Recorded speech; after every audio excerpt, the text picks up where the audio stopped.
As you know, Secretary John Kerry has taken the side of Hamas and betrayed Israel. That is a view being expressed in Israel opinion pages.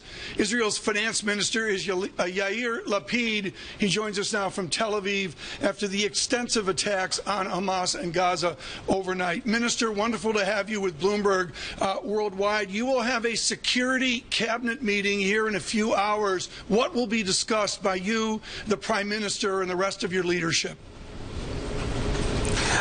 First of all, if I may, I want to correct your opening by saying that no one within Israeli government is accusing Secretary Kerry in betraying Israel. He's a devoted friend of Israel and doing his best to help out, and we are thankful for this.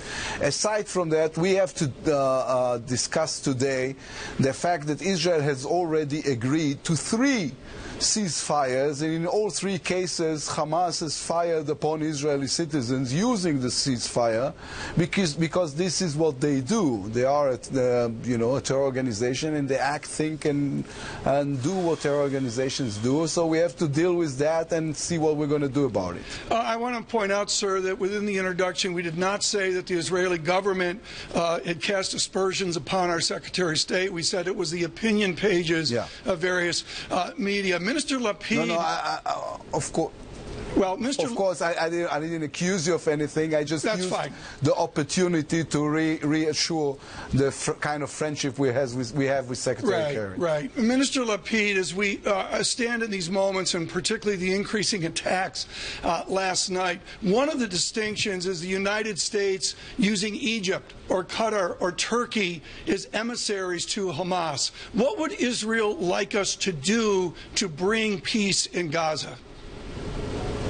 Well, there is an Egyptian offer on the table that we have accepted, I don't know, 8 or 9 days ago, saying, let's go to a ceasefire, let's keep the ceasefire, and then let's start talking about the things that interests both parties through the Egyptians with the help of the United States, which is always blessed.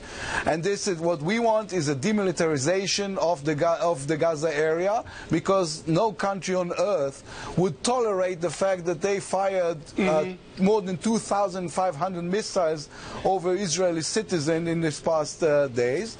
So, and they want a rehabilitation of Gaza, and this can be discussed because we have no beef with the citizens of Gaza, with women and children in Gaza, only with Hamas, which is a terror organization that is holding them hostages. Mr. Lapid, can you give us an update on the percent of the tunnels that have been taken out? I think this is a huge mystery to people worldwide. What portion of these tunnels have been removed?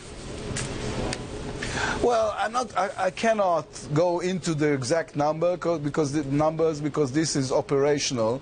But we have found more than a couple of dozens of tunnels that were going underground into Israelis' kibbutzes and other settlements, going specifically to kindergartens, to dining rooms, to, what they were trying to do is kidnap or kill Israeli women and children. Within this, and let's turn, if we could, to your finance minister remit, Mr. Netanyahu speaks of an extended campaign. Can Israel afford that?